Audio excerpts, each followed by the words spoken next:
Julie Panadero, bonjour. Vous êtes formatrice à l'ESCAET. Alors l'ESCAET est une école spécialisée dans la formation au métier du tourisme et du voyage. Alors on parle beaucoup des voyages d'affaires.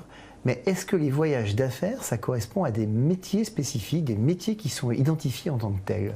Oui, tout à fait. Alors, pour revenir juste sur la définition du voyage d'affaires, le voyage d'affaires, c'est le déplacement d'un collaborateur d'une entreprise, qui peut être Orange, Peugeot ou Louis Vuitton, pour rencontrer un fournisseur, un client ou pour participer à une formation.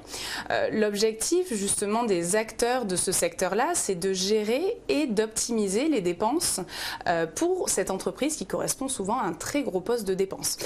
Donc oui, effectivement, il y a des métiers. L'objectif de ces métiers, c'est justement de gérer, d'optimiser ce budget de dépenses. Alors il faut faire une formation spécifique pour travailler dans ces métiers ou on peut faire, une formation classique? Alors nous, on aborde le secteur du voyage d'affaires dans nos deux formations, donc notre bachelor et notre MBA, en sachant que sur le MBA, on a vraiment une spécialisation sur ce secteur-là. Quelle différence vous feriez au fond entre le fait de faire le métier de voyage d'affaires ou les voyages, on va dire, plus classiques?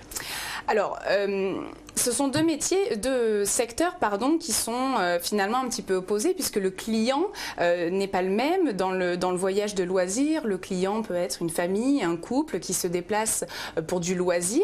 Dans le voyage d'affaires, le client a plusieurs têtes. C'est effectivement le voyageur, le collaborateur du coup qui se déplace, mais également l'entreprise.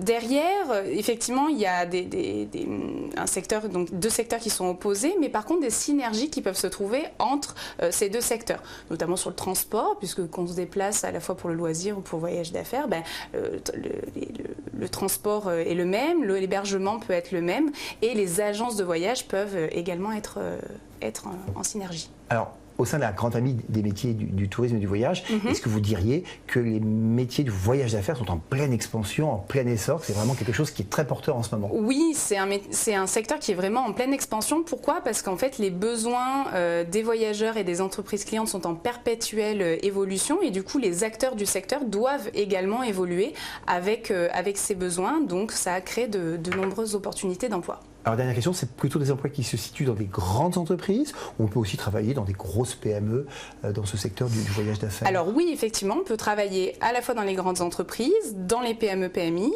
mais on peut également travailler chez des acteurs du tourisme, donc des agences de voyage, des compagnies aériennes qui vont chercher justement cette cible-là très spécifique. Voilà.